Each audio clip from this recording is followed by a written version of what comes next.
الرحمن الرحيم نحمده ونصلي على رسوله الكريم أما بعد فقد قال الله تعالى أعوذ بالله من الشيطان الرجيم بسم الله الرحمن الرحيم وما أرسلناك إلا رحمة للعالمين وعنه أن النبي صلى الله عليه وسلم قال إن الله حبس عن مكة الفيل أو القتل والسلة عليهم رسول الله صلى الله عليه وسلم والمؤمنون ألا فإنها لم تحل لأحد قبلي ولم تحل لأحد بعدي ألا وإنها حلت لساعة من نهار ألا وإن ساعتي هذه حرام لا يختل شوكها إلى آخر الحديث إن الله وملائكته يصلون على النبي يا أيها الذين آمنوا صلوا عليه وسلموا تسليما اللهم صل على سيدنا ونبينا مولانا محمد وبارك وسلم.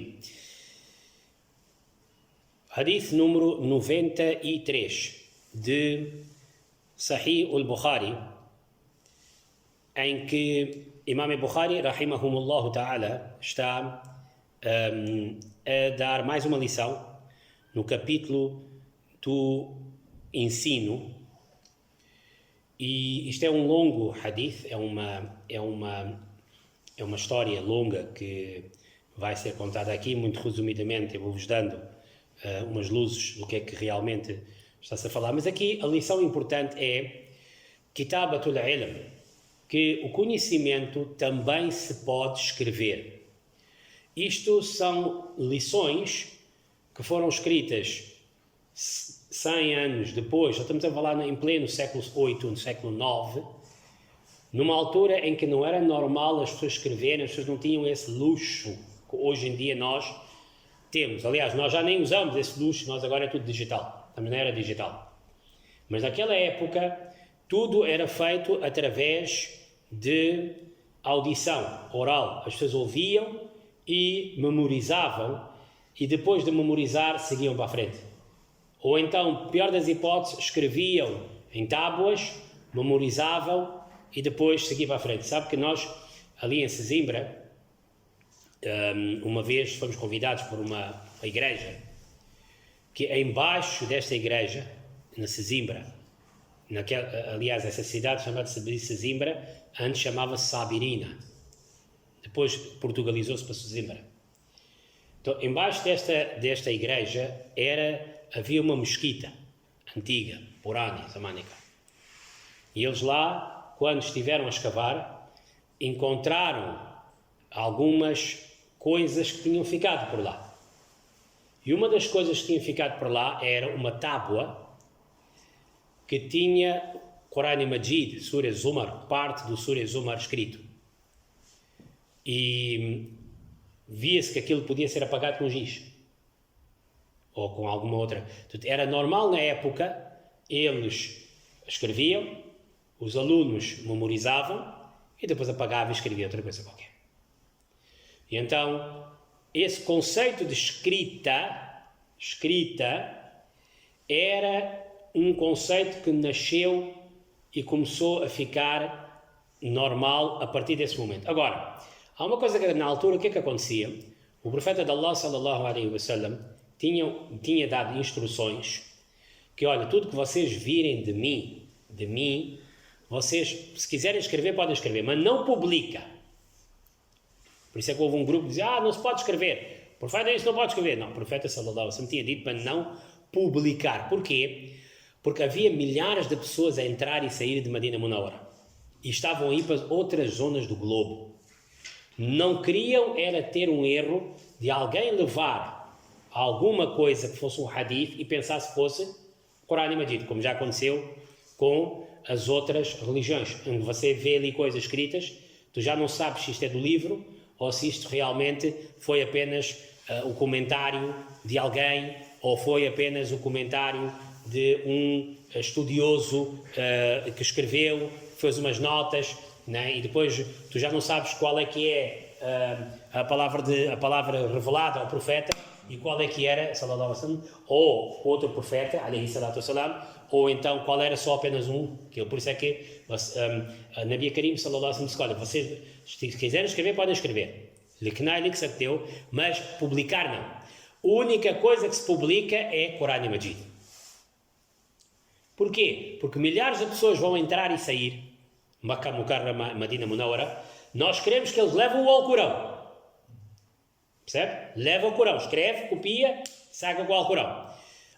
Minha vida, memoriza. Porquê? Porque agora o mais importante é vocês não misturarem uma coisa com outra. Por isso é que não houve um livro feito durante a vida de Nabi Karim sallallahu alaihi wasallam. O livro só foi compilado, o Corão todo compilado, foi um ano depois, quando eles tiveram que juntar todos os Sahaba e fazer uma compilação geral do Alcorão. A partir dali para a frente, já não havia perigo de mistura. E então, a partir daí, tu vês grandes ulamás, passados 40, 50 anos, Imam Malik, rahimahumullah, é um dos primeiríssimos a realmente escrever um livro de hadith, ou seja, a compilar um livro de hadith e aí sim publicar, porque já não havia aquele perigo de pessoas vão pensar que isto é Alcorão, ou vão pensar que isto é hadith, ou vão pensar que isto é outra coisa qualquer. Bom, e então, Kitab al-Ilm, escrever o Ilm, Nabi Karim sallallahu alaihi wasallam permitiu. Sempre disse, toma notas, é o que a gente chama de tirar notas. E tirar notas é importante, porque os apontamentos que os alunos vão tirando, dá jeito. São coisas que eles vão escrevendo, e amanhã pode dar jeito para eles poderem ganhar ou poderem tirar dúvidas. Então, este é um hadith também de Abu Huraira radiallahu anhu. Imam Bukhari rahimahumullah ta'ala vai apresentar que essa sua tese, que nós podemos escrever o ilm, e vai agora comprovar com este hadith de Abu Huraira radiallahu anhu. Que ele diz, o profeta de Allah sallallahu alaihi wasallam disse, Inna Allah habasa an Makkah al-fila aw al-qatl. Allah subhanahu wa ta'ala impediu que na cidade de Makkah Mukarrama os elefantes pudessem entrar ou que o assassinato pudesse entrar. O que é que tinha acontecido? Como sabem, no ano em que o profeta sallallahu alaihi wasallam nasceu, aliás, quando ele ainda estava na barriga da sua sagrada mãe, houve uma invasão de um exército de elefantes. Que o que tinha acontecido foi que uma vez um grupo de árabes, Quraishitas ou não, foi para Iêmen e, sem querer ou de propósito, foram um bocadinho mal educados com a igreja cristã da época. Iêmen, na altura, era, até mesmo no tempo do profeta de Allah, sallallahu alaihi wasallam, fortemente era habitada por cristãos. E este indivíduo foi lá e dizem que ou urinou, ou então foi mal educado com alguém, e isso levantou a fúria do rei da época, que era um homem chamado Abraha, que disse, vocês fizeram isso com a minha casa, com a casa dos cristãos, vocês são Quraishitas, vocês são politeístas, nós vamos atacar a vossa casa e vamos arrebentar com ela. E então ele saiu com um exército de elefantes. Era dificilíssimo lutar com elefantes na época. E, para cortar a história, aquilo tem muito a ver com o Surah Alam Tara Kayfa Fa'ala Rabbuka bi Ashabil Fil, ali em detalhe a história está contada. Sabemos que eles chegaram a Makkah Mukarrama, mas Allah subhanahu wa ta'ala não deixou os elefantes entrarem. Ou seja, sempre que os elefantes aproximavam-se da cidade, os elefantes quase que caíam e fugiam para trás, e recusaram-se a entrar porque sentiram uma força divina dentro daquela cidade. E depois, mais tarde, vieram por cima pássaros com grandes pescoços, como águias, que realmente atiravam pedras, e quando essas pedras eram atiradas do ar, elas quase que caíam e soltavam, e quando atingiam alguém, rebentavam com aquela pessoa. Então, o Nabi Karim sallallahu alaihi wasallam disse que Allah protegeu Makkah Mukarrama, ninguém consegue atacar. Ninguém consegue atacar Makkah Mukarrama, e também protegeu Makkah Mukarrama de assassinato e de assassinos. Aqui assassino significa de matança em massa. Ou seja, ninguém vai conseguir fazer isso. Quem entra em Makkah Mukarrama, por norma, وَمَنْ دَخَلَهُ كَانَ آمِنًا, principalmente quem entra dentro da mesquita da Haram, por norma goza de um refúgio. Sim, mas não pode abusar daquilo. Como aconteceu em 1969, uma cambada de indivíduos entrou por lá e depois começaram a fechar e barricaram-se dentro da mesquita. E eles eram todos eram rebeldes, mas pronto, ali a lei é outra para com eles. E depois ele diz: وَسُلَّةَ عَلَيْهِمْ رَسُولُ اللَّهِ صلى الله عليه وسلم وَالْمُؤْمِنُونَ. Sim, o profeta de Allah sallallahu alaihi wasallam e os crentes, quando chegaram a Makkah Mukarrama, realmente tiveram vitória quando chegaram lá. أَلَا فَإِنَّهَا لَمْ تَحِلْ لِأَحَدٍ قَبْلِ. E durante alguns momentos Allah permitiu ao profeta de Allah sallallahu alaihi wasallam e aos muçulmanos de pegarem a todos aqueles indivíduos que estavam escondidos dentro de Makkah e que estavam a ser procurados por crimes de guerra. Mas depois de mim, o profeta diz, antes de mim não tinha sido permitido para ninguém e depois de mim também não foi permitido para ninguém. Na realidade, isto foi apenas umas horas que foi permitido nós podermos ter envolvido em combates, retirando isso nunca mais. Em outras palavras, eu resumo. Makkah Mukarrama sempre, desde os tempos antigos, todo o mundo sabia, havia uma regra que era, vocês dentro desse espaço, ninguém comete guerra, é um terreno sagrado. E num terreno sagrado não pode haver nenhum tipo de guerra, nem pode haver nenhum tipo de agressão a ninguém. Essa regra já estava desde o tempo de Ibrahim. Esta regra manteve-se. Qualquer problema que havia entre eu e você, nós íamos lá fora. Nós lá dentro não fazíamos. Porquê? Porque era regra, era regra. E esta regra também começou-se a aplicar mais tarde em Medina Munawwara também, até os dias de hoje. Sim, houve só algumas horas em que esta regra ficou revogada. Quando é que foi? No dia em que o profeta entrou em Makkah Mukarrama para conquistar Makkah Mukarrama. E onde aí havia alguns indivíduos que tinham que ser tirados dali, que estavam escondidos, porque estavam a ser procurados de crimes de guerra. Eles tinham desencadeado uma série de crimes.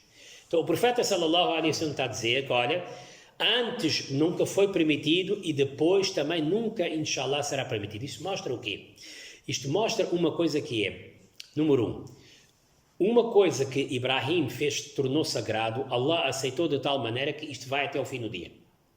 Segundo, essa regra foi respeitada pelos seguidores de Ibrahim, mas também foi respeitada pelos politeístas também.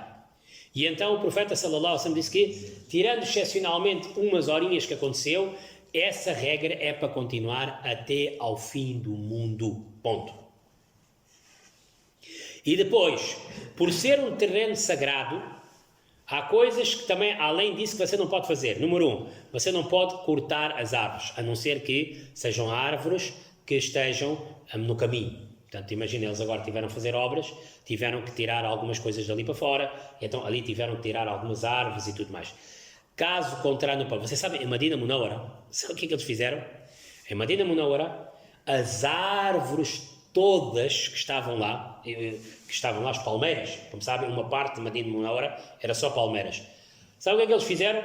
Eles, em vez de cortar as árvores, eles levaram a árvore toda, as palmeiras, plastificaram, meteram à volta de todo o tronco até em cima, cobriram com uma espécie de uma fita adesiva protetora, fecharam-na toda e meteram, e à volta de cada árvore construíram uma espécie de um pilar. Se vocês não veem, a mesquita de Medina Munawwara está cheia de pilares. Muitos desses pilares dentro têm a árvore antiga, ainda está totalmente protegida e fechada. Porque eles ainda não podemos cortar as árvores. Só quando havia uma situação que excepcionalmente tinha que se tirar uma árvore porque estava lá a mais ou estava já muito velha, é que se podia cortar. Caso contrário, em Makkah Mukarrama e Medina Munawwara, nem as árvores você pode arrancar. Porquê? Porque Makkah Mukarrama e Medina Munawwara é terreno de Deus. Tal como mesquita, não é? É terreno de Deus. A gente não pode levar qualquer coisa daqui. A não ser que, pronto, temos que partir uma parede para resolver aqui um problema, ou para um cano, ou para resolver um cano, ou imagina, inshallah, imagina se um dia a gente comprar aqui um espaço aqui ao lado, né? A gente parte esta parede e este espaço fica grande. Esse tipo de situações você pode fazer. Porquê? Porque são situações para melhoramento. Caso contrário, algo que é entregue a Deus, você não pode mexer. E Makkah Mukarrama e Madina Munawwara foram duas cidades que foram entregues a Deus. Por isso é que chama-se Haram. São duas cidades sagradas. Não, e depois, da mesma forma como dentro de uma mesquita você não pode matar alguém, lá fora também não pode, mas principalmente dentro não pode nem agredir, nem falar mal. Esta regra também se aplicava ao terreno de Haram. E então o Nabi Karim sallallahu alaihi wasallam disse, e vocês nem podem levantar uma coisa que esteja no chão, a não ser que seja alguém que vá levar essa coisa e vá anunciar, olha, encontrei essa carteira, de quem é que é, e depois ele tem que dizer de quem é que é, caso contrário nisso você pode mexer. E depois, se alguém for morto, por alguma razão naquela cidade, alguém foi morto, então das duas uma, ou vocês têm, este caso tem que ser levado para o tribunal, e quando esse caso for levado para o tribunal, se o tribunal dar razão que este indivíduo matou o fulano, das duas uma, ou a família do fulano pode pedir indemnização, ou então a família do fulano pode pedir pena capital. Porquê? Porque ele fez isso num terreno sagrado, não devia ter feito isso. É um erro muito grave. Então, depois de Nabi Karim sallallahu alaihi wasallam ter dado todas essas informações sobre os direitos e os cuidados que nós temos que ter dentro de uma cidade sagrada. Quem diz cidade sagrada, Makkah Mukarrama, Madina Munawwara, Jerusalém também é. E assim, todas as casas, mesquitas, escolas, instituições públicas que foram entregues a Deus. Tudo isso engloba. Tudo que engloba, tudo em que engloba aquilo que a gente chama waqf, que é tudo que tenha sido entregue a Deus. Então, um homem levantou-se. Quando eles estavam a falar sobre essa matéria, um homem levantou-se. E o homem disse, e ele era de Iêmen, portanto era um homem que vinha de uma cidade muito grande. Iêmen, na altura, era uma das grandes metrópoles da zona. E ele disse, escreva para mim isto ao profeta de Allah sallallahu alaihi wasallam. Isso mostra que, por ele pertencer a uma grande metrópole, eles já estavam habituados a sistema de escrita. Porque isso cada vez, à medida que tu vais para as elites, vais ficando mais preguiçoso. E hoje em dia escrever é mais fácil do que memorizar. E hoje em dia tirar foto é mais fácil do que escrever. Porque à medida que vamos ficando modernos, vamos ficando preguiçosos. Nós estamos a ver hoje. Os miúdos hoje em dia não querem fazer nada, está tudo cheio, não estou cansado. Está todo mundo cansado de fazer nada. Porquê? Está tudo cansado. Ao passo que naquela época, quem vivia nas grandes cidades já estava preguiçoso, já queria escrever, para não ter que memorizar. E quem, coitado, era pobre e vivia nas aldeias, memorizava. E memorizar é muito mais difícil do que escrever. Mas se formos ver bem, memorização é a melhor coisa que existe. Sabe, Imam Ghazali, rahimahumullah, um grande mestre de tasawwuf e um grande cientista. Ele tem o seu livro Ihya Ulumuddin, é um dos livros mais conceituados da parte de espiritualidade e da hadith e de tudo mais. Imam Ghazali conta que quando ele era jovem, ele era persa. Ele um dia estava na rua com uns amigos, estava numa viagem, e os bandidos apanharam-o, cercaram, assaltaram-eles. E quando acabaram de assaltar, foram-se embora. Imam Ghazali foi ver na mala dele o que é que eles tinham roubado. Dinheiro já tinha ido. Mas os livros, apontamentos dele, todos tinham desaparecido. Imagina como tu, se de repente a tua drive, né? O teu hard drive desapareceu. E todo o trabalho de anos estava lá dentro. Como é que vais sentir? Fogo, não guardei o trabalho. Foi. Ele sentiu isso. Então ele foi atrás dos bandidos. E quando ele chegou perto dos bandidos, os bandidos disseram: o que é que tu queres? Pá, fica com o dinheiro. Dá-me só os meus livros. Porque eu sem os meus livros não sou ninguém. Tudo o que eu já estudei, todos os apontamentos, todos que eu já fiz na minha vida, tudo está escrito. Eu sem isso não consigo fazer nada. O bandido ficou surpreso com essa coisa. É isso o problema? Eu sou estudante, pá, eu sou um estudante, eu não quero saber do vosso dinheiro, vocês ficam com o vosso dinheiro. O dinheiro é vosso. Só, por favor, dá-me só isto de volta. Até o bandido teve pena, disse: porra, é verdade, o homem está a estudar, pá, já não deve fazer isso. Então entregou os livros. Mas depois ele disse uma coisa que marcou Imam Ghazali para toda a vida. Às vezes, Inna Allah la yansuru hadha din bi rajulin fajir. Allah usa às vezes um kafir, um descrente, um pecador, para chamar a atenção a uma coisa, a alguém. E às vezes este alguém ouve e toda a recompensa também vai cair para esse indivíduo. Porque às vezes um pecador lá dentro também tem bondade lá dentro.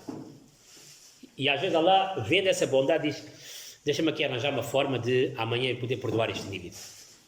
Então este bandido deve ter tido, apesar de ser um bandido, apesar de ser ladrão, ele deve ter tido um bocadinho de bondade lá dentro e Allah deve ter gostado do gajo. Então Allah fez ele dizer, ele virou-se para ele e disse assim: olha, sabes uma coisa? Do que vale saberes tanta coisa, de que vale teres uma arte, se realmente sem esses livros não vales nada? Em outras palavras, estava a dizer ele: tu devias saber isto de cor, meu. Tu já devias saber isso de cor. E tu não devias estar limitado ao livro. Agora, sem livro não tens ninguém. Então o que é que significa? Isto não vale nada. Isto é igual àquele rico que sem dinheiro não vale nada. Rico quem é? É aquele indivíduo sem dinheiro faz coisas. Este é rico. Saciar fome. Homem, fome é aquela fome que depois de comer continuas com fome. Esta é a verdadeira fome. Um homem come, mas continua com fome. Este é o verdadeiro pobre. Aquela pessoa que dorme, e quando acorda ainda quer dormir mais. Este é o verdadeiro doente. Porquê? Porque a coisa lógica não está a resolver a vida dele. Então ele virou-se para Ghazali e disse: se sem os livros não vales nada, então na realidade os livros é que são, tu não és ninguém. Imam Ghazali, ao perceber isso, disse: poça, mas tem razão. E então ele levou os livros todos para casa, memorizou aqueles livros. Eram milhares e milhares e milhares de linhas de informação. E isto fez ele ver uma coisa que era: será que nós só estamos a estudar só para o dunya? Até o akhirah. E é por essa razão que Imam Ghazali desaparece. Um dia estava ele a dar aulas e de repente ele disse assim: meus amigos, eu vou-me embora daqui, tchau. Levantou-se da aula, foi-se embora e entrou em retiro durante 10 anos.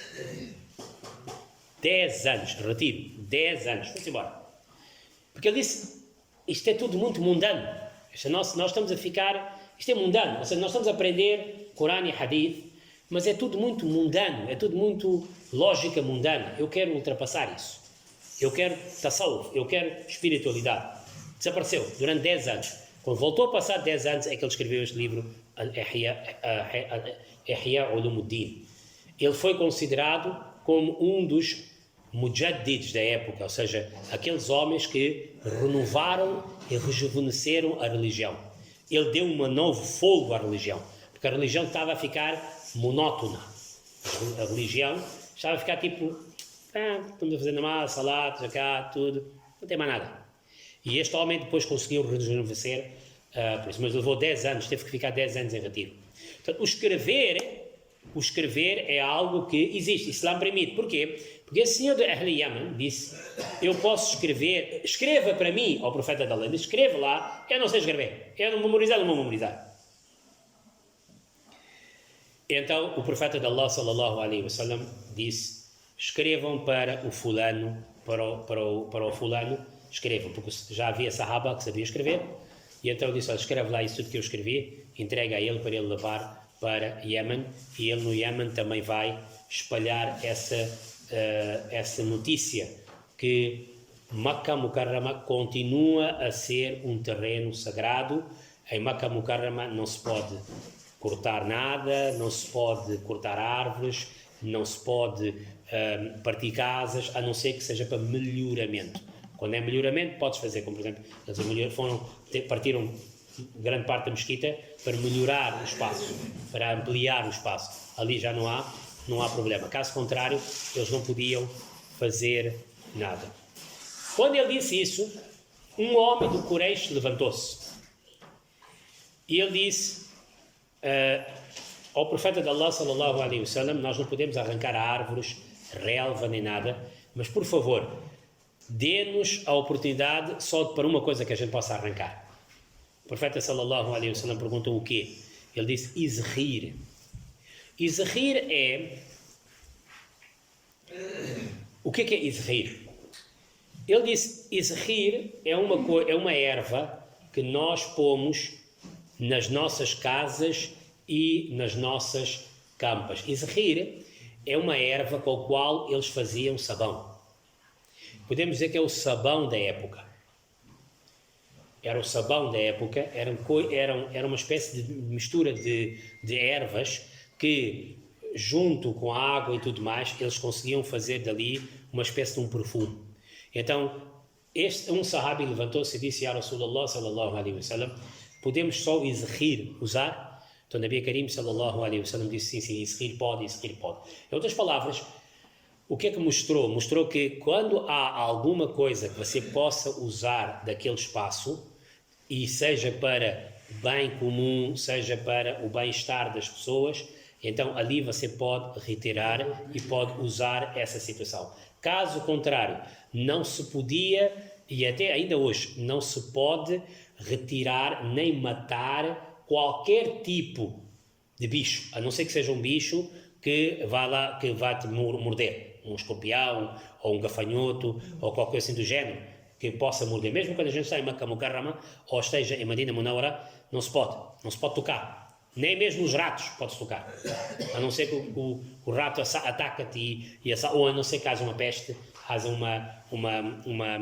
uma peste ou qualquer coisa, ou qualquer tipo de perigo, aí sim, pronto, aí já para limpeza total eles podem também fazer isso. Caso contrário, nem isso você pode fazer. E arrancar, conforme expliquei, árvores todas, grande parte das árvores, até já está, eles fizeram pilares e esses árvores estão lá dentro dos pilares. Em Madina Munawwara e até em Makkah Mukarrama há pilares que você passa, que por dentro está uma árvore da época que eles fecharam e guardaram, e ela está completamente embutida dentro da própria parede, porque é considerado, está em terreno sagrado, e tudo que esteja dentro do terreno sagrado é considerado sagrado e não se pode arrancar. O resto, coisas que realmente tinham que ser retirados para a expansão da própria cidade, sim, isto naturalmente foi-se tirando, mas há muita coisa que ainda está e há muita coisa que ficou guardada. Esse hadith, Imam Bukhari, rahimahumullah ta'ala, está, portanto, a dizer que é permitido escrever. Portanto, a escrita de conhecimento era permitido e já se praticava no tempo do profeta de Allah sallallahu alaihi wasallam. Ou seja, enquanto o profeta sallallahu alaihi wasallam já estava vivo, enquanto está vivo, a escrita já está a ser feita. Tanto que depois vocês conhecem que Nabi Karim sallallahu alaihi wasallam já houve uma altura que enviou três missionários com 3 cartas, onde ele próprio depois usou um anel e depois com o seu anel deu o carimbo, porque ele não sabia escrever. mandou escrever com os Sahaba e meteu depois o carimbo por cima dele, Muhammad Rasul Allah, sallallahu alaihi wasallam, e cada um desses indivíduos levou uma carta. Um levou a carta para a Abissínia, na antiga Etiópia, onde o rei da época aceitou. O rei era Najish e era o Negus, e até era muçulmano, já tinha se convertido ao Islã, e aceitou a carta. Depois a segunda carta foi enviada para o César da época, o bizantino, Heráclides, que recebeu a carta e, apesar de não ter aceito, mas tratou bem o mensageiro que foi trazer a carta. E em terceiro lugar mandou para o Kisra, que era o rei da Pérsia, que ao ver aquilo ficou chateado e rasgou a carta e mandou matar também o mensageiro. Nabi Karim sallallahu alaihi wasallam, quando soube dessas três situações, disse: Najish, o Abissínio, porque sabe, aquilo não era uma carta qualquer, aquilo era uma carta de um líder de Estado. E na altura havia uma lei que dizia: qualquer homem que vem em nome do Estado não se pode ser maltratado. Ele tem que levar, tem que receber guarida e tem que ser tratado como deve ser. E este não era um rapaz qualquer que foi lá. E o profeta de Allah sallallahu alaihi wasallam disse: olha, se você, o primeiro, o Abissínio, tratou bem, Allah vai tratar bem ele. E foi assim, ele faleceu. E excepcionalmente o profeta sallallahu alaihi wasallam fez o janaza, fez a oração fúnebre deste homem de Medina Munawwara até Abissínia, que é uma coisa que ele nunca fez para mais ninguém. Ele nunca fez a oração fúnebre fora. A oração fúnebre tem que ser feita na hora, não tem que ser feita em frente do morto. A única pessoa que teve esta benesse foi este rei, porque ele tratou bem. 2. O Heráclides ouviu a carta, respeitou, recusou, mas não maltratou. Então Allah disse: ele e o povo dele viverão mais tempo e vão ter respeito. E hoje em dia vocês veem todo o Ocidente. Heráclides representa o Ocidente. Nós temos grandes, boas, e o Ocidente hoje está a viver bem. Está a viver bem e não tem tantos problemas como o outro lado. E depois o Kisra, que era o persa, este rasgou. E Kisra na altura o que era? Era Irão, Iraque, não Iraque, mas uma parte de Iraque, Afeganistão, toda a zona da China. Ele disse, Nabi Karim sallallahu alaihi wasallam, disse que este rasgou, Allah vai rasgar todo o império dele. E hoje em dia a gente pode ver hoje. Ainda hoje, toda aquela zona da Ásia continua-se a partir. Continua a haver problemas, continua a haver pancadaria de um lado, pancadaria do outro. Porquê? Isto é tudo devido a um homem. Por vezes, sabes, a atitude de um homem uma boa atitude pode fazer com que milhões atrás dele vivem bem. Durante milhares de anos. E por vezes a má atitude de um homem pode prejudicar milhões que venham atrás durante milhares de anos. Foi aqui que tinha acontecido. E neste hadith, conforme expliquei, fica patente que nós podemos escrever o conhecimento. O conhecimento pode ser escrito e não há problema nenhum que Allah subhanahu wa ta'ala nos faça praticar por isso. Wa akhiru da'wana alhamdulillahi rabbil alamin wa sallallahu ta'ala sayyidina Muhammad wa ala alihi wa ashabihi ajma'in.